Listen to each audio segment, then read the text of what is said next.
So with that, I would like to turn the attention to a global landscape. And to give that perspective, we have invited our next speaker, Emily Mossburg, who's Deloitte's cybersecurity leader globally. And Emily is joining us from the East Coast. Hi, Emily. Hello, how are you doing? Good Good morning morning. and very early morning to you. I know that it is very early hours for you, so really appreciate you taking the time. So what can you tell us about what is happening in the global landscape? And given that you are also advising a number of these global organizations at the board level, but helping them transform. So over to you. Thank you so much. And good morning, everybody. Very happy to be here. It is very early, but I was hoping we could all be in person, but with everything that's going on today, obviously, we have adapted quickly as a society, and we've been able to move conferences like this to a virtual space. And I'm very happy to be able to join you remotely if that's the best that we can do in this day and age. Things have been moving and changing rapidly for all of us. As we've been working our way through the coronavirus and COVID 19 and the pandemic and all that it has meant to us as a business, we have all been moving very rapidly. And I want to talk today about what we've seen as it relates to that transformation and what the impacts have been as it relates to cyber and what we're all dealing with on a day-to-day basis. As quickly as all of these clips are making their way into this presentation, that's how quickly we were reacting as we needed to all move and mobilize and get our workforce back enabled with a huge focus on availability, with a huge focus on making sure that the systems that we all needed day to day in order to do our jobs were available, that the applications that we needed in order to meet our customers' demands and to be able to continue to be vibrant in the workforce were available to us, that the data that we needed in order to answer customer questions, in order to be able to help our employees was at our fingertips. And all of that change in terms of driving a remote environment and getting available all of the tools that we need, it really opened up the attack surface. It changed the landscape of what our organizations looked like overnight. And with those changes came new cyber threats. Now, I wouldn't say that there was a huge shift in the type of attacks that we saw during COVID. It's the campaigns that were run. They were very focused in on COVID itself. There was a huge rise in terms of registration of domains focused on COVID. The phishing attempts that we saw at our clients were focused on COVID. They included links that would entice people to click in order to learn more about the latest of what was happening today. And we saw healthcare sites, we saw government sites being cloned with a focus again on luring away people that were looking for information related to COVID. If we want to go ahead and jump ahead a little bit to the next slide, we saw this across the world. The amount of activity related to COVID-based attacks was consistent around the world. Um, we saw this in the form of phishing, which was really the biggest kind of attack that we saw during this time. Again, not really new technology, no new techniques or protocols really. This was focused in on taking existing techniques, existing protocols, and focusing them on a topic where there was a lot of interest, focusing them on a topic where they knew that people were interested. As usual, the adversaries were taking advantage of a time of chaos. They were taking advantage of a time of change. And during this, they really made a lot of our jobs difficult as we were focused on making sure that we were helping our organizations to drive the connectivity that we needed, to get to a place where our employees could work from anywhere at any time, because that's really what we needed in this environment. And if we want to go ahead and push forward a little bit, that's what we saw. That's what we saw as it relates to what our clients were doing. If we take a step back and we reflect on what we've seen since March, there's a couple of key themes in terms of what we've seen happen as it relates to COVID. The first is this shift to the remote and virtual environments. And what did that mean? What did that mean in terms of new availability that needed to be granted? What did that mean in terms of how access was going to be given, not only to employees, but how is access going to be granted to third parties in this new world? How is access going to be granted to customers and clients? And there was a huge shift in making sure that we could protect the endpoints. With this change, with the landscape change, with the new environment and the broader attack surface, we were focused, our clients were focused on making sure as that opened up, we understood what that meant and that we were ready and that we were reacting to that incremental rise in what's happening as it relates to attacks. We also saw a huge migration to the cloud during this time. Organizations, again, in a focus to get access to their people, they realized that in the time of having access anywhere, anytime, they needed to move away from traditional computing. There were already a number of organizations that were in the midst of their cloud transition, but we saw significant acceleration of that cloud transition during this time, with a focus again on making sure that we could adapt, making sure that we had the appropriate access, and making sure that everyone could keep working in a flexible way. Digital transformation moved at an incredible pace over the course of the last 6 to 9 months. And now we're seeing, I wouldn't necessarily say a settling in, but a coming to terms with what changes did we need to make? How permanent are some of those changes going to be? How long, and maybe it's forever, are we going to be in these new remote and virtual environments?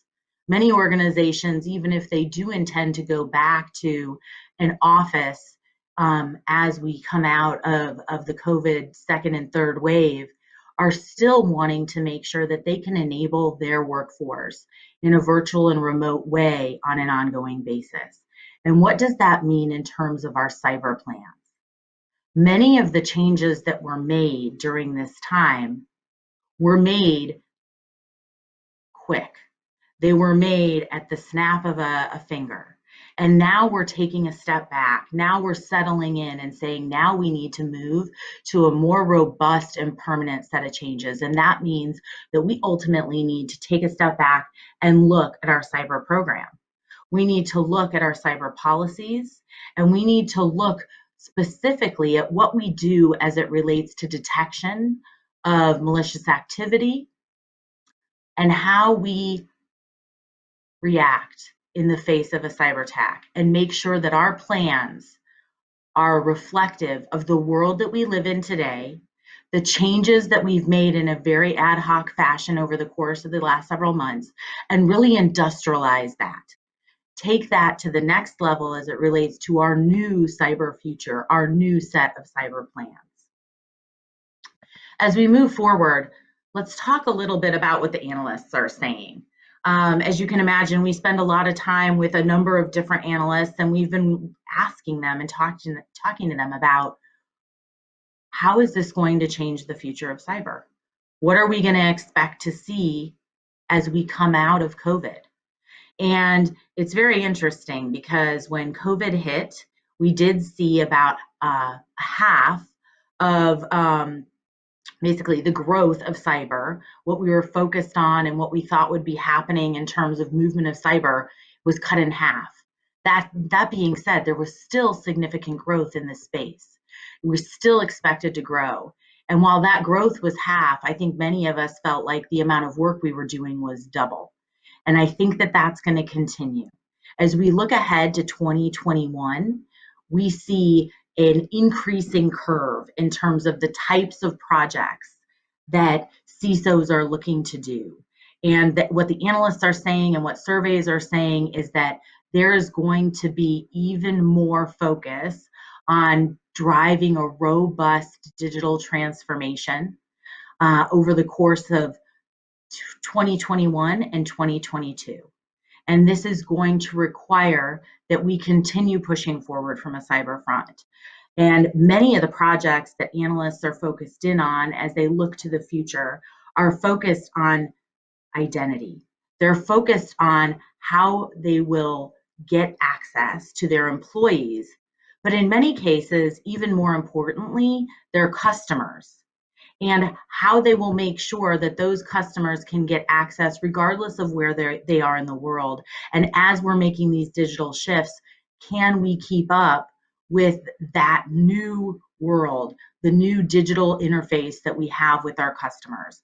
And so that is really what analysts are focused in on, is the fact that that is going to be the future. We are going to see a big uptick in 21 and 22, and we're going to need to continue to hold on to our hats as cyber experts and cyber practitioners, because as these changes are happening, as our dependence on technology continues to grow, cyber really permeates all of what we're doing from a transformation perspective. Any transformation is really bringing with it a technology transformation, and all of those things have cyber implications. So as we push ahead to the next part of the presentation, I want to focus on talking a little bit about what are secrets to success as it relates to cyber. What are those nuggets? What are those things that we're seeing enterprises and organizations do around cyber that are driving success for them? Leaders of organizations, whether they're public, whether they're private, whether they're big or whether they're small, from around the globe, need to start to understand the critical role that cyber plays in creating stability and laying the foundation for their companies, laying the foundation for their customers, laying the foundation for their citizens, particularly post-pandemic. And Trina talked about the fact that it needs to shift from development first to security first. And that's what we're going to talk a little bit about today as we go through this. Because the good news is that as organizations are looking to redesign their business with cyber as a fundamental element, there's a whole bunch of new opportunities that are emerging. And organizations can take action today to understand their vulnerabilities, to assess their risk, and put protections in place in order to take full advantage of technologies in a safe way to grow their business. But as we push ahead to the first secret, this is where the rubber really meets the road. Organizations need to value the CISO in innovation and strategic decisions, because that's what's going to allow them to lead. That's what's going to allow them to differentiate. In today's society where everything is connected, we have cyber implications everywhere. As organizations are designing new products, as they're designing new services, they need to think about the functionality that they want to provide to their organization, to their clients, to their customers, to their third parties, but they can't do that in a vacuum. They need to do that with security in mind. They need to do that with an approach that enables security and leads it to be a differentiator in their products, in their services, and for their organizations. This really means embedding cyber in innovation, embedding cyber in product development. And in an interconnected society, in an interconnected world, cyber plays an impactful role, especially with the dependence that we have in technology. So we need to make sure the CISO has a seat at the table with the executives as they're making strategic decisions, as they're thinking about the direction that they want to take their company. They need to think, what will that mean from a cyber standpoint? How should I be considering cyber as I think through these strategic moves? How can I focus on a cyber first mindset and allow that to enable me and enable my organization and to differentiate in the marketplace what I do as I drive these strategic changes? It's really about cyber as a differentiator. And with that, I'll go ahead and move to the second secret. The evolved CISO for the future is strategic and empathetic. The strategic part clearly maps to the first secret. If you want a seat at the table, if you want to be part of the strategy, you've got to be strategic. But I think the second part is really important and one that I want to focus in on, and that's the empathetic part. As we think about cyber, it's in many ways about connecting across the organization. It has often, or previously maybe, been viewed as a very technical role, and I don't want to downplay the importance of technology in cyber. It's obviously a critical foundation from a solution standpoint, in identification of threat and proactive assessment of those threats, and in being able to protect the organization. But ultimately, in many cases, cyber is about business and cyber is about people. And this is about being able to connect the organization, to understand what cyber means to them. What does it mean to their role? Why is it important to the things that they do on a day-to-day basis? And a CISO that can drive that kind of collaboration, that can garner a strong set of stakeholders across the organization, that can start to get everyone on board with the cyber agenda and can really put cyber first in the organization, is going to have the most success. Cyber, in many cases, is a human issue. At the end of the day, all of us are sitting in front of devices. The number of endpoints today is higher than it's ever been. And all it takes is one mistake. That could be a click on a link. That could be opening an attachment. That could be responding to a message that you think is real. It could get down to conducting a transaction that you normally conduct on a day-to-day basis, but not having the appropriate diligence and oversight as it relates to how you execute that transaction, leading to a loss of data or leading to a data breach. The human element in cyber is important. This is about empowering our people to be focused on a cyber future, to be focused on what it's going to take as they move ahead. Let's move on to the third secret. OT is the new IT. And I think that we're seeing this every single day become more and more true. Cyber used to be focused on an enterprise IT environment. It was about the environment that the organization had, understanding the boundaries, no matter how loose they were, understanding what protections needed to be put in place to protect that IT environment. But that's not the case anymore. As we've evolved, as we've seen innovation be driven, we have connected devices all over the world. We have connected vehicles. We have connected healthcare. Some of us have devices in our bodies that are connected somewhere, taking data. We are now in a world where the technology environment is all around us. It's not just in the enterprise. And we really need to move to understanding what that means. What does that mean in terms of the manufacturing floors? What does that mean in terms of power and utilities? In many cases, this technology didn't used to be as connected as it is today, and now it is. And we need to be thinking about what that means. What does that mean in terms of the threat and what the adversary might be trying to do? What does that mean in terms of the vulnerability of those systems and how we need to be assessing that vulnerability and proactively dealing with those vulnerabilities.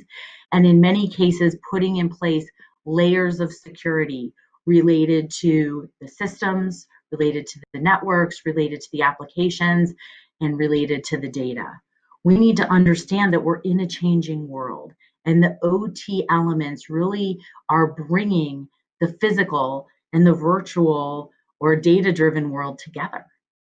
And we need to be making changes in the way in which we are facing off with those systems and across the organization. Again, when you think about the stakeholders that we need to be dealing with on a day-to-day basis as this change into the OT is happening, we've got a whole host of new stakeholders. We have stakeholders in different places in the business. We have stakeholders that are focused on ongoing operations and not IT operations, business operations. And we need to be bringing them into the team. We need to be bringing them into the discussion around cyber. We need to be bringing them into what is it going to take for us to protect this environment. And most importantly, as we think about the future, what is the future for this operational technology? What will come next? We need to be thinking about what does that mean from a cyber perspective, and what controls do we need to put in place? How do we need to be thinking differently about what the adversary might be focused in on, what their motivation might be? And do we need to be changing the use cases that we're planning for as it relates to cyber attack and being cyber resilient? These are all things that are top of mind today while we're going through a pandemic. We've got all of this transition and all of this change that we're also working our way through. Which brings me to the secret four. And this one I think is really, really important and a little bit different. And this is about trust. And it's focused on the fact that trust is earned through the customer experience in the digital world.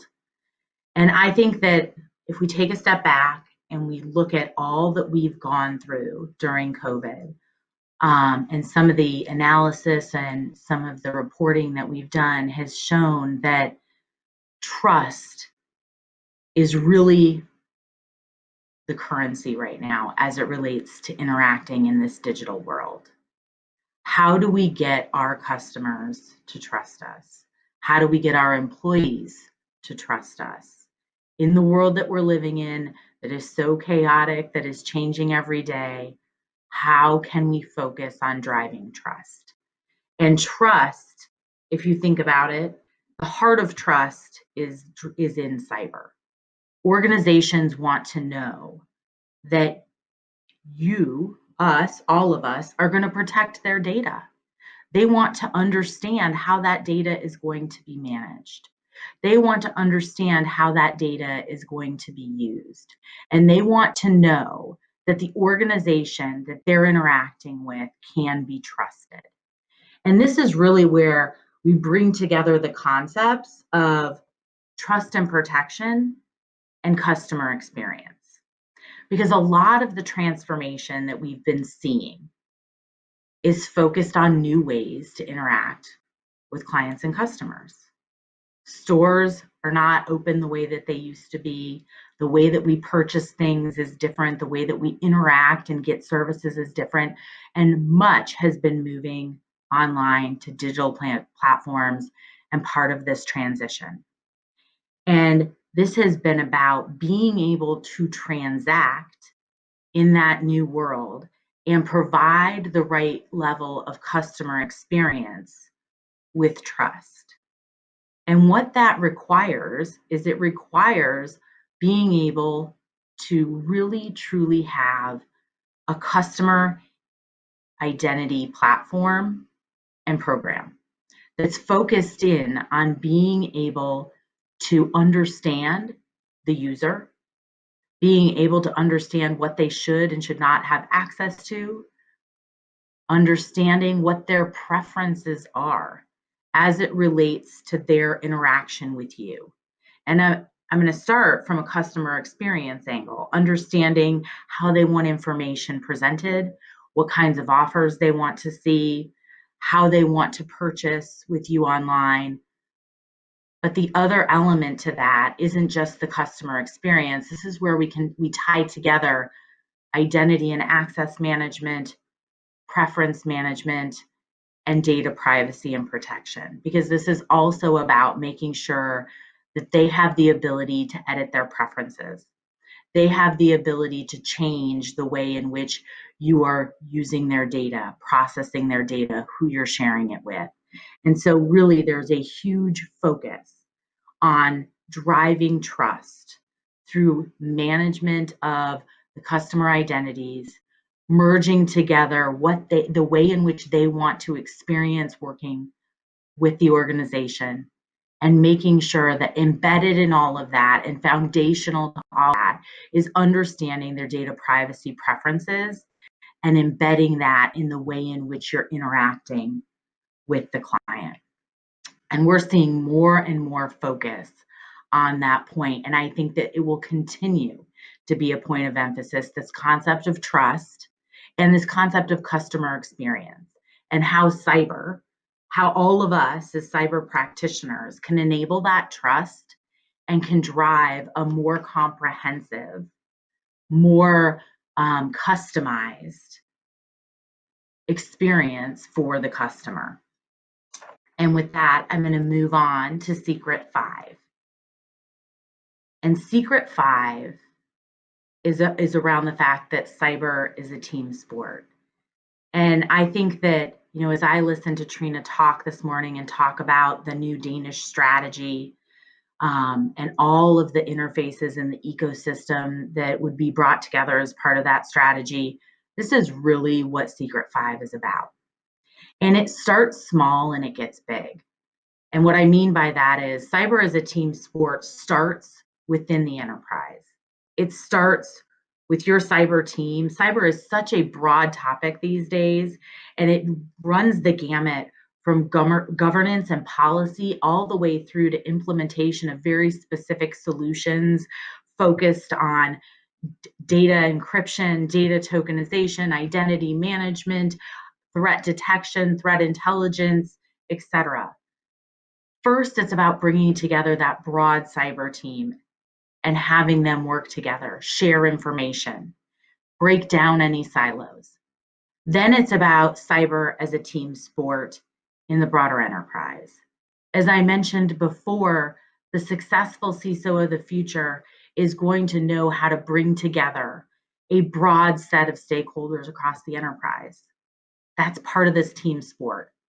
Getting the entire organization, all of the employees, to understand what the cyber threats are, understand what cyber means to them and their job, and have the entirety of the enterprise working together to identify threats, not in a technical way, but to know what to look for as it relates to their job, to understand what a phishing email focused and targeted at them might look like, to know who to talk to when that happens, to understand that if they're on the product development team or they're on the consumer marketing team and they're driving either the development or innovation of a new product or a new campaign, that there may be cyber implications related to what it is that they're doing, and they know who to call. They know who to bring in order to ask the right questions.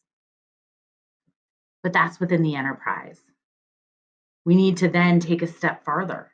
We need to look at our third parties and the ecosystem around us that allows us to do business every day. And that ecosystem needs to be working together to understand the threat environment and working together to share information. And that can include vendors, that can in some cases include competitors, that can include customers and clients in the marketplace. And it often includes industry consortiums focused on sharing, the ISACs related to sharing information for the industry. And then more broadly, we need to be working together with our governments and around the world in order to share information, to understand what the threats are, to understand what the adversary's motivations are, to share what we're seeing in one corner of the world that may be making its way across to the next corner. Cyber is about sharing. This is a space where there's never going to be a situation where all of the work is done. This is constantly about prioritizing. It's constantly about identifying what's the highest risk and what do I need to do first. And cyber as a team sport is about working together as an ecosystem in order for us to achieve the most that we can achieve and to protect society. With that, I'm going to go ahead and move to questions, and I look forward to some questions from the audience. So thank you so much for allowing me to join you today. Thank you, Emily, for an insightful presentation there. We will not yet let you go. And I would like to remind our audience that if they have a question, please click the button on the left that says Ask a Question that we can share with Emily. But I think two things actually was quite interesting for me, at least, Emily. One was the opportunistic attacks that takes advantage of what we are going through. And I think you're right. We're not necessarily seeing a new type of threat. We are looking at those attacks now applying in a broader, bigger threat landscape and more opportunistically. And I love the fact that you have this cookie cutter key secrets that we can all take away and apply. The first question, maybe, that if I start with is, we talked about the role of the CISO and also the increasing attention from the board in this area, in cybersecurity. But I think it's still yet to be seen whether all this is hype and if this is a temporary attention that we are seeing because of what they're reading in the press, some of our executives, or if this is here to stay. And my question is, how do we make it stick, and how do we make it turn all this attention to a meaningful change, and what's the CISO's role in it? Excellent. Great question. And if we think about the interactions with boards and what they've been interested in, I think that over the course of the last 5 years, we've seen a significant increase in the board presentations that have been requested and asked for. And really during the COVID experience, if you want to call it that, what we have seen is a clear uptick as it relates to the number of board presentations that the CISOs have been being asked to give. The boards are more interested than ever in cyber. And I do think that it's starting to stick. I do think that boards are hearing the message. They understand that in a digital world, in a technology-fueled world, that cyber is a key component and a key risk that they need to be focused in on. And I do think that there is something to really highlighting and using those terms, key risk, because those are the kinds of things that the boards really focus in on. I think what we need to, as a group, continue to learn and continue to execute against is the fact that within cyber, we tend to have our own language.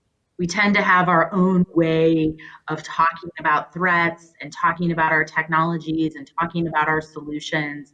And I think one of the ways that we can continue to keep the board engaged is to do our best to talk their language. When we show up and we give updates to them on our programs and our progress and the risks that we have today and the way that we're dealing with those risks, I think it's really important to think about the world of the board and the kinds of conversations that they're having and really change the language that we're using, change the frame that we're using when we're sharing information with them. And that often means driving to a discussion that's focused in on use cases.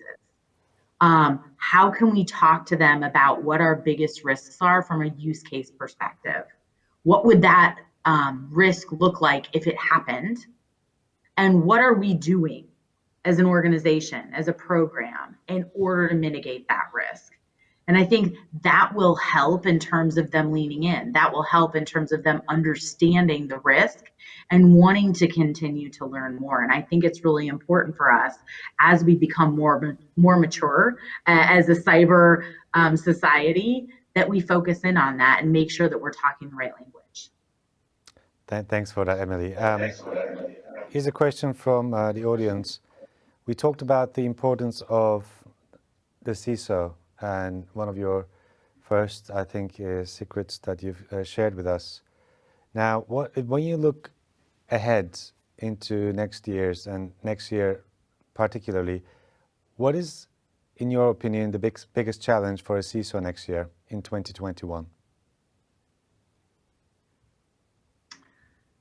It's really hard to pick one thing because there's so much balance that we're focused on right now.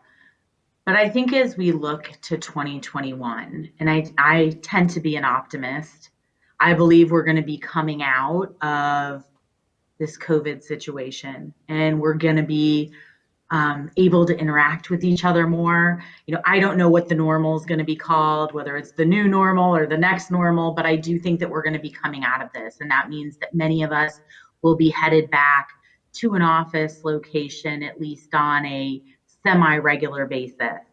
And I think that as we look ahead and we look into 2021 and we focus in on that change, I think what's going to be really challenging to the CISO is what will the organization morph to look like as we move back to normal? And so there's going to be another wave of transition. And each of these waves of transition bring with them impacts from a cyber perspective. And I think that one of the biggest challenges is going to be, and you talked about the importance of the CISO, but having that seat at the table and being part of the plan as we think about what does work look like in the future? What does our organization look like in the future? How are we interacting every day with each other and with the information and the systems that we need? Having the influence over those decisions and being part of that, I think is going to be the biggest challenge, making sure that we're truly thinking about, from a risk perspective and a cyber perspective, getting back to whatever normal is going to look like and making sure that we're understanding what that means and trying to bring forward all of the learnings that we've had over the course of the last year related to this shift, this transition, the fast movement, and embedding that in our plans for the future. So I think it's going to be a return and a reinvigoration that's really going to drive the challenge, which is great because I think it's very positive. But I do think that the CISOs are going to continue to be kept on their feet, and no rest for the weary, I'm afraid, in 2021. No, it sounds like it, and lots to do. It's we call it the return of the CISO, if you like. So we have one more question about the threat actors. Obviously, Trina Bramson earlier shared her point of view on the Nordic landscape. We occasionally get asked about, from organizations, whether they should worry about the nation-state actors. And as was mentioned earlier, there are those countries who may be interested in attacking our organizations. Is that a threat actor that you think we should worry about, or how we should go about maybe defending ourselves against it, in your view, Emily? It's impossible to think about cyber and to think about the adversary and to think about the landscape and not consider nation state actors. I think that in the world that we're living in right now, it's a highly politicized world. There is a huge fight for power consistently. And right now, I think particularly as it relates to I don't know what you call the brand of a nation, but I think that there is a lot of focus on different nations promoting their brand and promoting their power. And so clearly, nation state action and activities and adversarial activity is a part of what we're seeing on a day to day basis. Um, One of the things that you really need to think about when you're considering the threat landscape and you're considering what you need to do in order to face off on your biggest threats is not just understand who your adversaries are, but understand their motivation. And I think, particularly when you're talking about nation state actors, you need to be thinking about the motivation. And right now, we're in a time where there's a lot of things that are motivating nation state actors. We're in the midst of a pandemic that's having broad implications from a financial perspective, from a business perspective. And I think that there is a race for answers. There's a race for a cure. There's a race in the healthcare space, in the life sciences space. And so I think understanding what the adversary's motivation may be is critical. And I think that we absolutely have to consider the nation state actors, but not just who they are, but why, right? What's driving them? And therefore, what does that mean in terms of the decisions that you need to make? What are they after? Are they after, a piece of information, a piece of intellectual property? That are they after trend? I'm sorry. Are they after trends within your organization? And how are they going to go about getting that?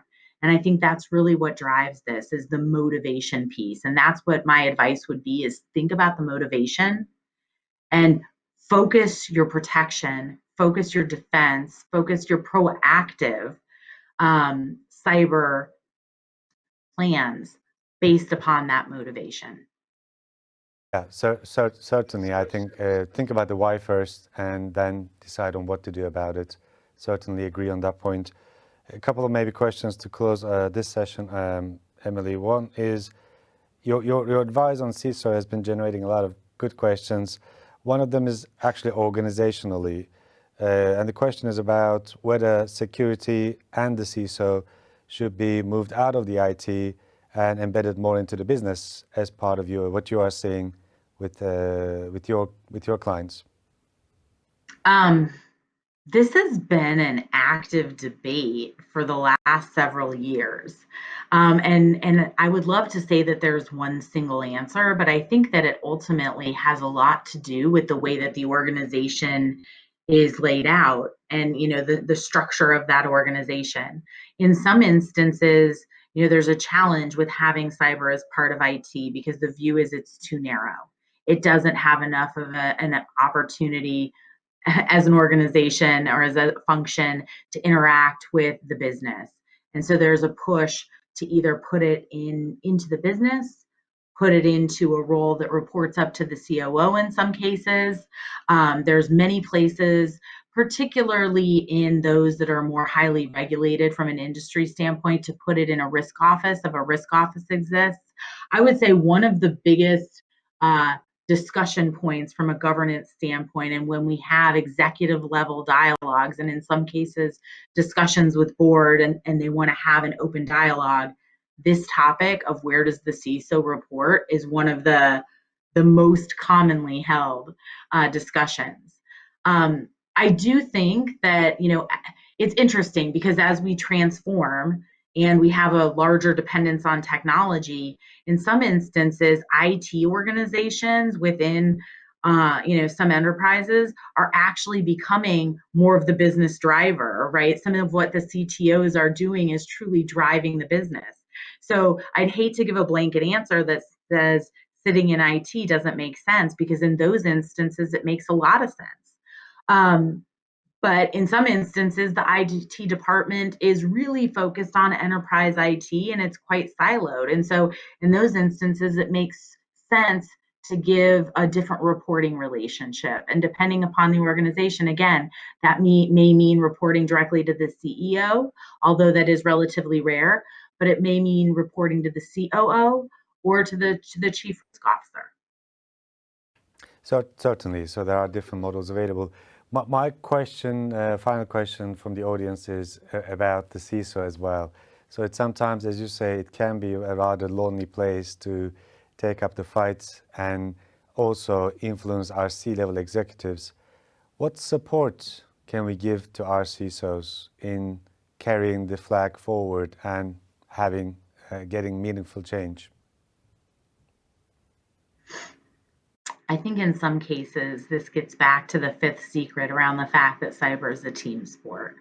We all have to help each other. And I think part of this is getting the right tone in the broad marketplace, in the broad society around cyber, around what cyber means to the organization and the critical and strategic importance of cyber. I do think that we've made amazing strides. I really do. If I think back to when I started in this space, um, first of all, there weren't a lot of CISOs, and many people didn't even know what the job was or what the job meant. And I think that, whether we like it or not, some of the more public breaches that have occurred have um, really brought the space to light. And that's gotten the executive attention and the board attention that we've talked about. And I think now it's about continuing that message and making it a really positive one. I think starting to provide specific examples of how, when the CISO's been involved early, a project or a product launch or some sort of innovation has gone differently or better than previous. And I think there are statistics and metrics around those kinds of things. And I think that's what we need to continue to focus in on. We need to continue to focus in on the positive and the way that we're differentiating. Obviously, there's always going to be the challenge of the attacks and what's happening within the organization, and making sure we stay on top of the threats that we're facing on a day-to-day basis. But if we can start to put a more positive spin on the metrics related to how we're helping the organization advance, I think that's the kind of thing that will allow us to continue to grow our influence in the organization as cyber professionals. Thank you very much, Emily, for taking the time in the middle of your nights, and I hope you can get some rest before your day starts. Thanks for joining us, and thanks for your insights. Thank you so much. I appreciate it. Have a great day. Cheers. Thank you.